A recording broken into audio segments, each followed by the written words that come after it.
बच्चों, मैं आज आपके सामने क्यूसी क्लासेस वीडियो चैनल में एक नया टॉपिक लेकर उपस्थित हूँ।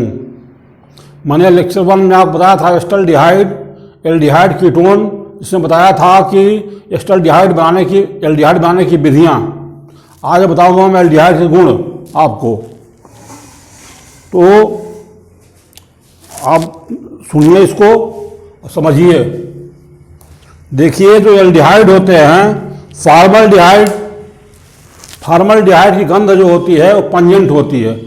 पंजेंट का मतलब ये हुआ कि आप उसको सूंघना नहीं चाहते हैं, तब भी आपको नाक में घुस जाता है गंध। जैसे आप देखते हैं कि कुछ ऐसे पेट्रोल होता है, आप उसको अगर नाक न बंद कीजिए तो उसकी गंध आपकी नाक में घुस जाएगी। ठीक है, इसलिए फॉर्मल्डिहाइड में होती है। दूसरा उसका गुण होता है, भौतिक गुण, कि एल्डिहाइड जो होते हैं ये जल में विलेय होते हैं। बच्चों, जल में क्यों विलेय होते हैं? ठीक, आपका आंसर ठीक है, क्योंकि हाइड्रोजन बॉन्डिंग बनाते हैं।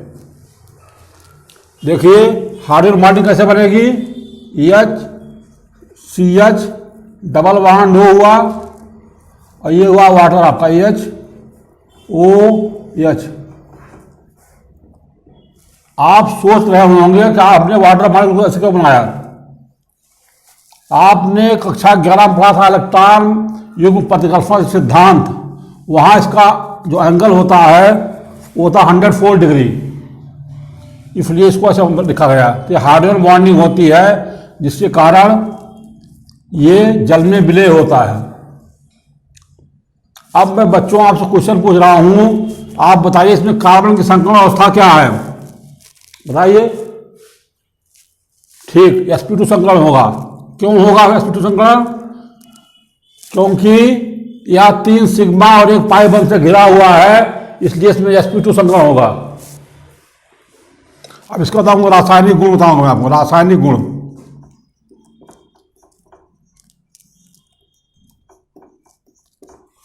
बच्चों, इसमें ये जो कार्बन, यह कार्बोनिल ग्रुप जो होता है पोलर होता है, क्योंकि ऑक्सीजन की विद्युत ऋणात्मकता कार्बन से ज़्यादा है, इसलिए इलेक्ट्रॉन्स का ट्रांसफर होता है यहाँ, और ये बॉन्ड हो जाता है पोलर।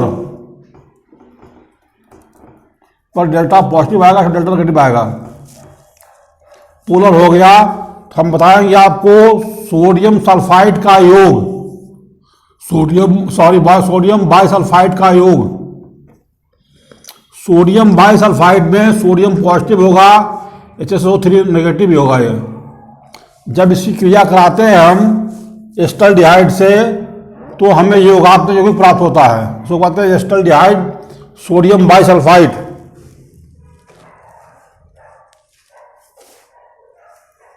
देखिए, ये आपका हुआ CH3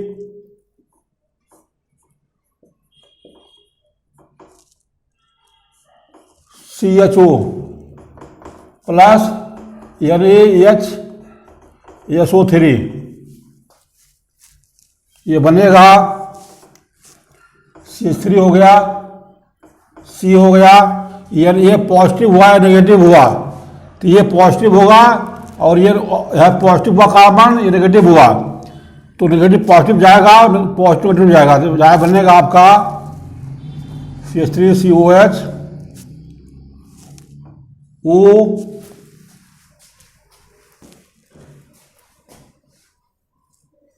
OH हुआ, यहाँ बचेगा FO3 नेगेटिव, Na पॉजिटिव, ये आएगा यहाँ पर, क्या जाएगा। ये हुआ acetaldehyde sodium bisulphide. Next reaction है कि वे नाभिक स्नेही अभिक्रियाएं जिसमें अभिकर्मक से क्रिया कर एल्डिहाइड वाटर मॉलिक्यूल लूज करते हैं और यौगिक बनाते हैं। देखिए, मैं आपको एक रिएक्शन समझाऊँ, सारा चीज आपको, आप देख लीजिए, इससे आपको आसानी होगी याद करने में।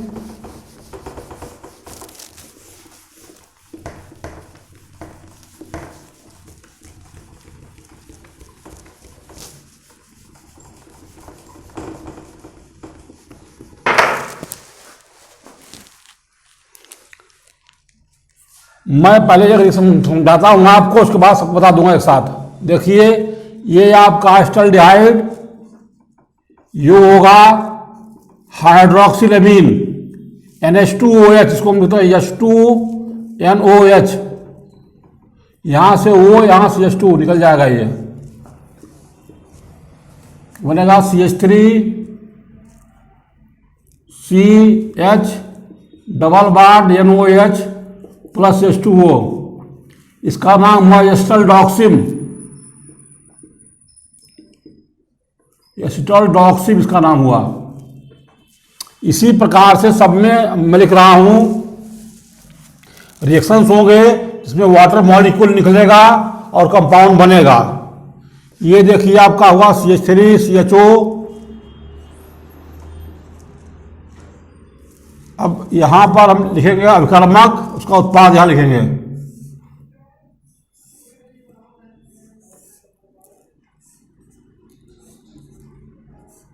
ये लिखा है NH2OH, देखो लिखा हमने H2NOH, तो बना CH3CH double bond NOH plus H2O, सब में होगा ये। इसका नाम हुआ एस्टल्डॉक्सिम। ये हुआ हाइड्राजीन, हाइड्राजीन। तो जब एस्टल्डिहाइड हाइड्राजीन से क्रिया करता है तो एस्टल्डिहाइड हाइड्राजोन बनता है, एस्टल्डिहाइड हाइड्राजोन बनता है। H2O निकल जाएगा बेटा, ये हुआ CH3CH डबल बॉन्ड NH2, यहां CH2, यहां से O निकल गया, ये H2O बचा क्या, NH2 होगा। तो CH3CH को अपने डबल बॉन्ड जोड़ दिया NH2 से, ये बन गया एस्टल्डिहाइड हाइड्राजोन। जहां जीन होगा वहां जोन हो जाएगा, बस इतना अंतर होगा नाम में।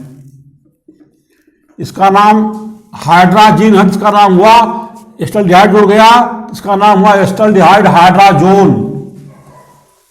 ये देखिए आपका फिनाइल हाइड्राजीन, फिनाइल हाइड्राजीन। अब आप समझ गए होंगे कि H2OH निकल जाएगा,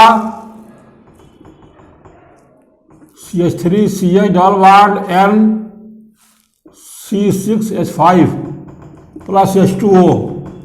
इसका नाम हुआ एस्टल्डिहाइड फेनिल हाइड्राजोन। ये आपका हुआ NH2NH इसका नाम है सेमी कार्बाजीन। तो जब ये क्रिया करेगा तो यहां से वो यहां H2 निकल जाएगा, बस ये हो गया। यहां बचेगा CH3CH डबल बॉन्ड, यहां N बचा, जोड़ दिए सीधे NH2। इसका नाम हुआ एस्टल्डिहाइड सेमी कार्बाजोन। तो वन लाइन और समझिए, जब एस्टल्डिहाइड हाइड्राजीन से क्रिया करता है तो बनाता है एस्टल्डिहाइड हाइड्राजोन। जब फेनिल हाइड्राजीन से क्रिया, फेनिल एमीन से क्रिया करेगा, सॉरी, ये है NH2NH, ये है फेनिल हाइड्राजीन। ये बनेगा फेनिल एस्टल्डिहाइड फेनिल हाइड्राजोन।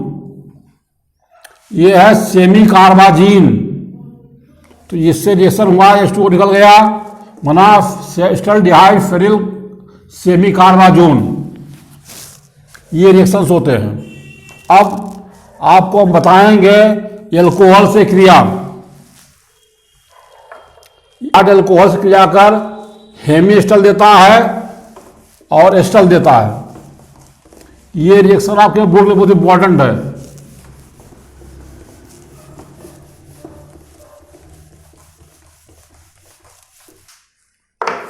ये आपका है CH3CH डबल बॉन्ड O। ये रिएक्शन करेगा C2H5OH से, C2H5OH। तो ये बना CH3CH OH OCH5 OCH5, ये हुआ हेमी एसिटल। फिर ये क्या रहेगा अगेन CH3 C2H5 OH क्या करेगा, बनेगा CH3 CH, यहाँ आ जाएगा OC2H5, यहाँ फिर हो जाएगा OCH5, यह आपको बनेगा एसिटल।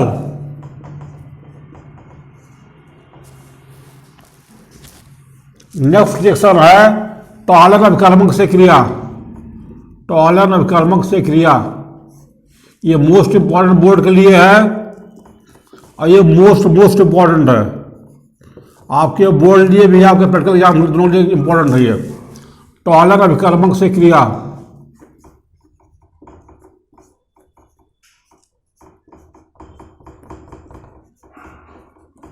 बच्चों आपके केमिस्ट्री प्रैक्टिकल जब एग्जाम होगा तो एग्जाम में पूछता है टॉलन अभिकर्मक किसे कहते हैं।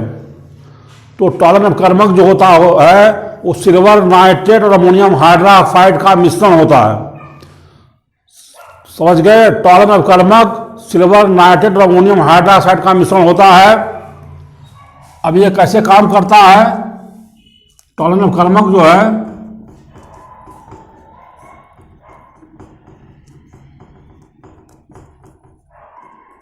ये है AgNO3 प्लस NH4OH। आप अपने एग्जामिनर का आंसर अच्छे दे सकते हैं, कह देंगे अमोनिया में सिल्वर नाइट्रेट विलयन को टॉलन अभिकर्मक कहते हैं। इसका रिएक्शन होता है पहले AgNO3 प्लस NH4OH, ये बनेगा AgOH plus NH4NO3, AgOH plus NH4OH again, ये रिएक्ट करेंगे बनाएगा complex compound AgNH3 whole twice OH।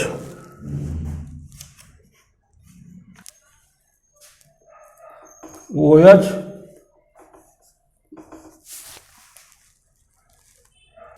या इसको मसल लिख सकते हैं, देखो AgNH3 whole twice OH plus H2O।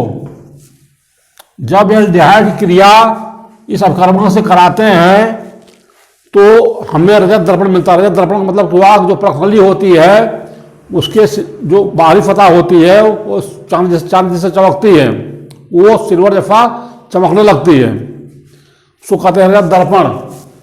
देखिए ये बनेगा आपका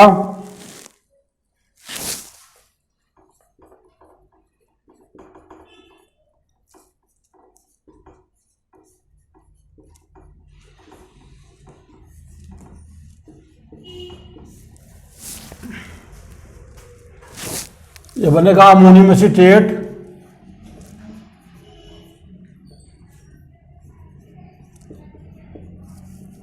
प्लस Ag, इसका अवक्षेप आएगा, वाटर बनेगा और अमोनिया की गंध आएगी। ये रजत दर्पण ये है। रजत अवक्षेप जो है इसे हम रजत दर्पण कहते हैं।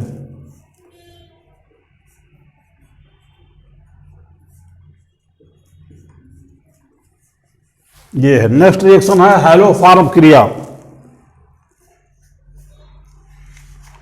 फॉर्म रिएक्शन, एल्डिहाइड जो होते हैं आयोडीन और सोडियम हाइड्रोक्साइड के साथ क्रिया करके आयोडोफॉर्म बनाते हैं। आयोडोफॉर्म का पीला अवक्षेप देते हैं, जिसके द्वारा पहचान होती है कि ये दिया गया कंपाउंड एल्डिहाइड है। इस रिएक्शन का प्रयोग हम अंतर करने में करते हैं। फॉर्मल्डिहाइड और एस्टल्डिहाइड में अंतर कैसे करेंगे, इस रिएक्शन द्वारा अंतर होता है, हम बता रहे कैसे होता है। देखिए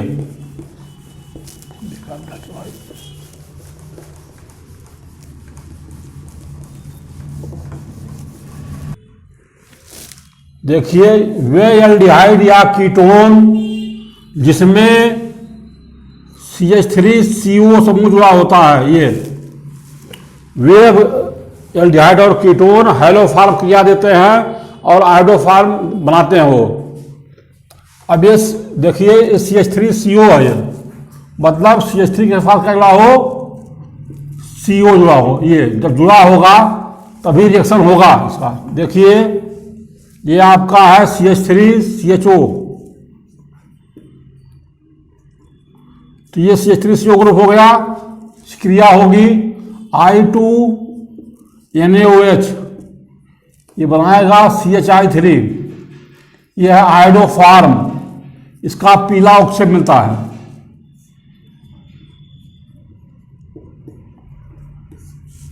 इस अभिक्रिया का प्रयोग हम एल्डिहाइड और कीटोन में पता लगाने के लिए करते हैं कि उसमें CH3CO ग्रुप है या नहीं है। देखिए एल्डिहाइड आपका फॉर्मल्डिहाइड भी है, ये भी फॉर्मल्डिहाइड में एल्डिहाइड आपका है, लेकिन फॉर्मल्डिहाइड आयोडीन और NaOH के साथ रिएक्शन नहीं करता। क्यों नहीं करता? क्योंकि फॉर्मल्डिहाइड में CH3CO ग्रुप नहीं है, इसमें CH3CO ग्रुप नहीं है, इसमें CH3CO ग्रुप है, इसलिए एस्टल्डिहाइड क्रिया करता है, फॉर्मल्डिहाइड नहीं करता। इस रिएक्शन का प्रयोग हम जब बोर्ड एग्जाम आता है तो उसमें पूछा जाता है फॉर्मल्डिहाइड और एस्टल्डिहाइड में आप कैसे अंतर करेंगे। चूंकि टॉलरेंट अपकर्मक दोनों क्रिया करेगा, इसके साथ भी द्रव्य बनाएगा, इस साथ सिल्वर दर्पण देगा, लेकिन आयोडोफॉर्म टेस्ट जो है केवल एस्टल्डिहाइड देगा और फॉर्मल्डिहाइड नहीं देता है। इस प्रकार हम फॉर्मल्डिहाइड और एस्टल्डिहाइड में अंतर कर सकते हैं। तो आपका एक लाइन का आंसर होगा कि एस्टल्डिहाइड आयोडोफॉर्म बनाता है लेकिन फॉर्मल्डिहाइड आयोडोफॉर्म नहीं बनाता है, इसलिए इस प्रकार हम अंतर कर सकते हैं। इसमें आप दो कॉलम बना लेंगे, फॉर्मल्डिहाइड एस्टल्डिहाइड, ऐसे एग्जाम में, और यहां लिख देंगे आयोडोफॉर्म परीक्षण नहीं देता, आयोडोफॉर्म परीक्षण नहीं देता है, परीक्षण नहीं देता, यहां लिख देंगे आयोडोफॉर्म परीक्षण देता है। बस आपको 2 नंबर मिल जाएंगे इसमें। नेक्स्ट है काइनेजारो अभिक्रिया, ये भी मोस्ट इंपॉर्टेंट है। आयोडोफॉर्म रिएक्शन खत्म, हैलोफॉर्म क्रिया। नेक्स्ट काइनेजारो अभिक्रिया,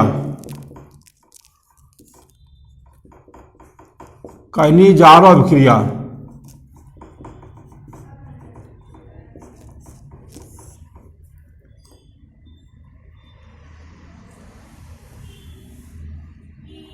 ये भी मोस्ट इंपॉर्टेंट है।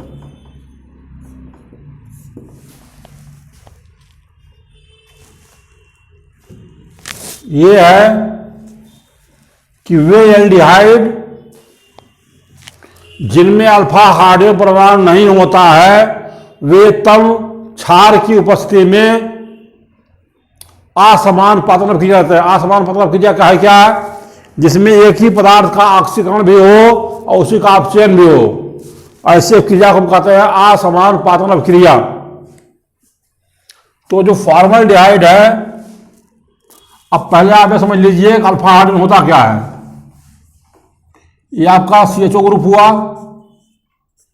एल्डिहाइड समूह हुआ। ये एल्डिहाइड समूह से जुड़े हुए कार्बन पर जो हाइड्रोजन परमाणु होते हैं वे अल्फा हाइड्रोजन होते हैं। देखिए ये एल्डिहाइड का क्रियात्मक समूह का कार्बन हुआ, इसका पड़ोसी कार्बन ये हुआ, ये इसके सापेक्ष अल्फा हाइड्रोजन कार्बन हुआ, और अल्फा कार्बन पर जो हाइड्रोजन उपस्थित होंगे वे होंगे अल्फा हाइड्रोजन। इसमें भी है, इसमें भी है, इसमें भी है। लेकिन फॉर्मल्डिहाइड देखिए इसमें अल्फा कार्बन ही नहीं है तो हाइड्रोजन की बात ही नहीं उठती। इसलिए ये जो है केवल फॉर्मल्डिहाइड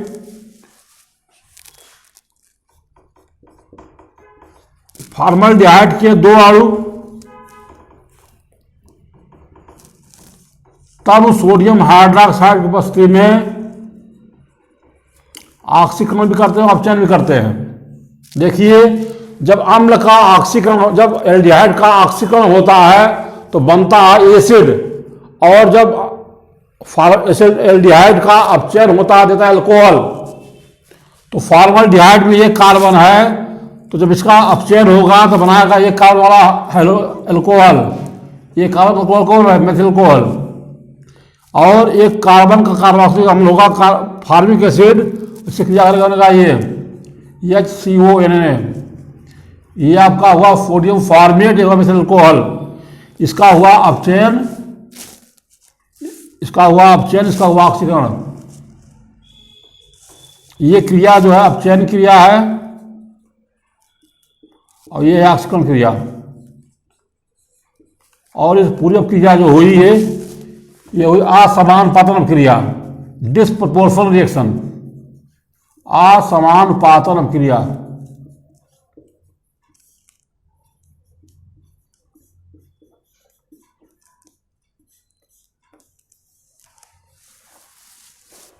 नेक्स्ट रिएक्शन है टाइम क्रिया है ग्रिग्नार्ड अभिकर्मक से क्रिया। इसको मैं बताऊं नहीं यहाँ पर, क्योंकि यह क्रिया हमने आपको अल्कोहल में पढ़ा दिया है।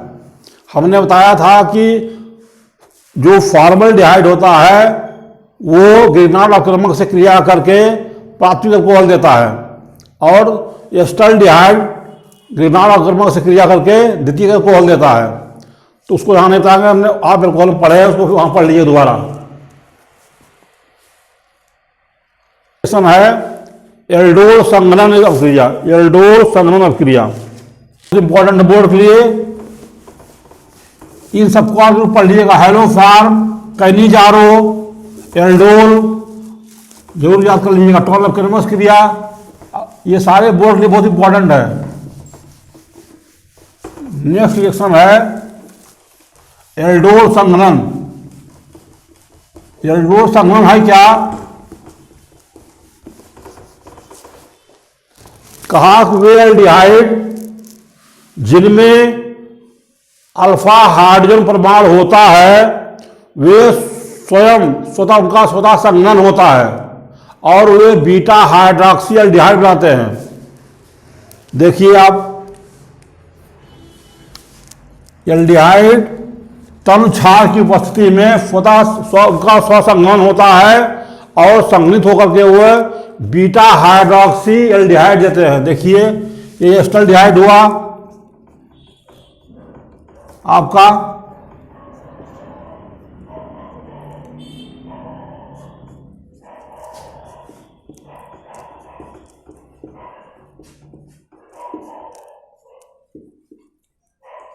ये एस्टल्डिहाइड दोनों हुए। ये बेरियम हाइड्रोफास्फेट रिएक्शन की उपस्थिति में क्रिया होगी। ये वीक बेस है, ये दुर्बल क्षार है, तो ये H जो है यहां जाएगा, जुड़ जाएगा। देखो ऐसे CH3 CH3 हो गया, ये OH हो जाएगा यहां पर, ये हुआ CH2 यहां बचेगा, ये हुआ CH2 हो गया। देखिए इस ग्रुप के सापेक्ष ये हुआ अल्फा, ये हुआ बीटा, बीटा ग्रुप हुआ हाइड्रोक्सिल, इसका नाम हुआ beta hydroxy. Beta hydroxy carbon कितने हुआ, 1 2 3 4 ब्यूटेनल। ये क्रिया जो है फॉर्मल्डिहाइड नहीं देता है, क्योंकि उसमें फॉर्मल्डिहाइड में अल्फा हाइड्रोजन परमाणु नहीं होता है, इसलिए वो ये क्रिया नहीं देता है। एल्डोल संघनन ये भी इंपॉर्टेंट बोर्ड लिए है कि फॉर्मल्डिहाइड आए एग्जाम में एस्टल्डिहाइड की एल्डोल संघनन क्रिया लिखो। ये एल्डिहाइड आज समाप्त हुआ, आपका कल बताएंगे, आपको कीटोन में एसीटोन बताएंगे, उसके भौतिक गुण रासायनिक गुण पढ़ाएंगे, और हम तुलना करेंगे कि एल्डिहाइड और कीटोन में कौन ज़्यादा क्रियाशील होता है, क्यों होता है। तो बच्चों आप समझ गए होंगे, मैं लेक्चर 3 बताऊंगा कीटोन के बनाने के गुण, उसकी विधियां। मैं समझता हूँ आपको समझ में आ गया होगा। इसको आप बार बार वीडियो देखिए तो आपकी समझ बढ़ती रहेगी। जैसे आप गाना कोई बार बार गाते हैं तो आपकी समझ बढ़ती जाती है। उसी प्रकार से बार बार आप इसको देखेंगे, सुनेंगे, तो आपको ज़्यादा समझ में आएगा। मैं इन्हीं फतों पर आपको धन्यवाद करता हूँ तथा आप लोगों को पुनः आगाह करता हूँ कि बोर्ड परीक्षाएं भले 3 महीने हैं, लेकिन बूंद बूंद से सागर भरता है। अभी से आप अगर एक रिएक्शन रोज याद करेंगे तो आपके पास बहुत रिएक्शन याद हो जाएंगे और आपको बोर्ड परीक्षा के लिए सुगम हो जाएगी। मैं आपको जल्द शुभकामना करता हूँ। धन्यवाद।